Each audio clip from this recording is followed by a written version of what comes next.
हर हर महादेव, जय सिया राम, जय बजरंग बली। साथियों, हनुमान जी को श्री रामचंद्र जी का अनन्य भक्त कहा जाता है, इसीलिए इन्हें श्री राम भक्त हनुमान भी कहते हैं। इन्हें सिया राम दुलारे भी कहा जाता है, क्योंकि श्री रामचंद्र जी का हनुमान जी पर विशेष स्नेह व प्रेम है। बजरंग बली को शिव जी का अंश होने के कारण रुद्रावतार भी कहा जाता है तथा हनुमान जी की भक्ति करने से सभी संकटों का नाश हो जाता है, इसलिए इन्हें संकट मोचन भी कहते हैं। हनुमान जी की कृपा कोई भी प्राणी पा सकता है, क्योंकि बजरंग बली बाल ब्रह्मचारी हैं, अतः इनकी कृपा पाने वाले व्यक्ति को भी अपने चित्त व अपने मन को पवित्र रखना होता है।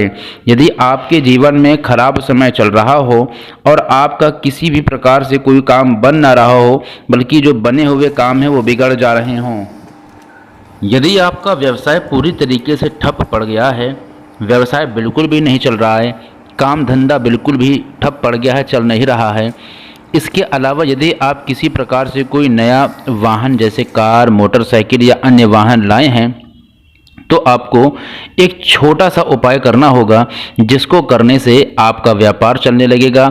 और यदि आप नया वाहन ले आए हैं तो उस पर किसी प्रकार की संकट की स्थिति नहीं होगी। तो आपको करना क्या है? तो आपको करना यह उपाय मंगलवार के दिन या शनिवार के दिन करना होगा। चूँकि मंगलवार का दिन बजरंग बली का दिन माना जाता है, इसीलिए आपको यह जो उपाय है श्रेष्ठ रूप से मंगलवार के दिन कर लेना चाहिए। यदि आप शनिवार के दिन करते हैं तो कोई समस्या की बात नहीं है, लेकिन मंगलवार का दिन हनुमान जी का दिन होने के कारण इस दिन को श्रेष्ठ माना गया है। इस उपाय को करने के लिए अथवा हनुमान जी की इस विशेष पूजा को करने के लिए आपको मंगलवार को सूर्योदय से पूर्व उठना होगा।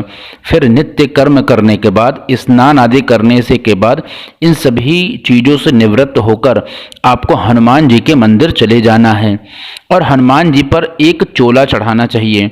चोला क्या होता है? यदि आपको नहीं मालूम है तो कमेंट करके बताइए, उस पर भी एक वीडियो मैं आपको बना करके दूंगा कि चोला क्या होता है, किस तरह से चढ़ाना चाहिए, आदि आदि जो भी संबंधित बातें हैं चोला चढ़ाने से, वह भी मैं आपको वीडियो के माध्यम से समझा दूंगा।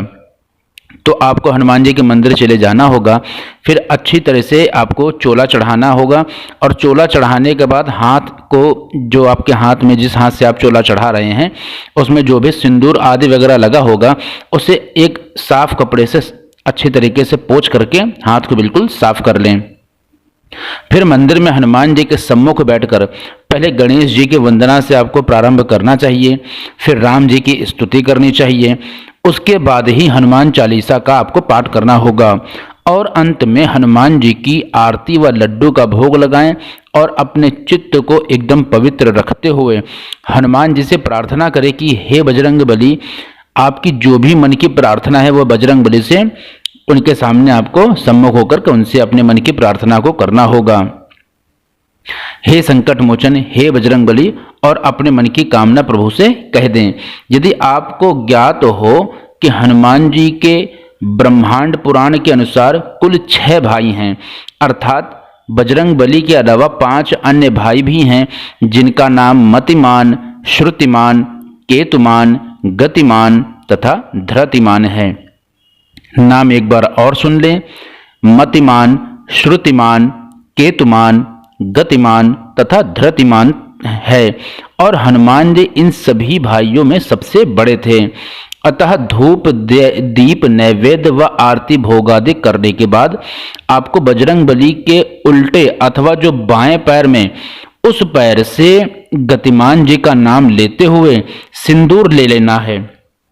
आपने जो चोला चढ़ाया है उस चोले को चढ़ाने के बाद आपको गतिमान जी का नाम लेते हुए उस बजरंग बली के उल्टे पैर से, या जो बायां पैर होता है वहां से, पैरों से आपको सिंदूर ले लेना है और फिर आप जिस मनोकामना की पूर्ति हेतु, अर्थात यदि फैक्ट्री या कारखाना या कोई भी व्यापार आदि के लिए यह पूजा कर रहे हैं, तो उस फैक्ट्री अथवा व्यवसाय के मुख्य जगह पर या जो मुख्य द्वार है या ऐसी जगह जहाँ पर आपको उस स्वास्तिक को लगाना होगा जिससे वो प्रवेश द्वार हो या कोई मुख्य द्वार हो या आपकी गुल्लक हो, ऐसी कोई भी जगह मुख्य जगह पर आपको गतिमान जी का नाम लेते हुए स्वास्तिक का चिन्ह बनाकर प्रार्थना कर लेनी है।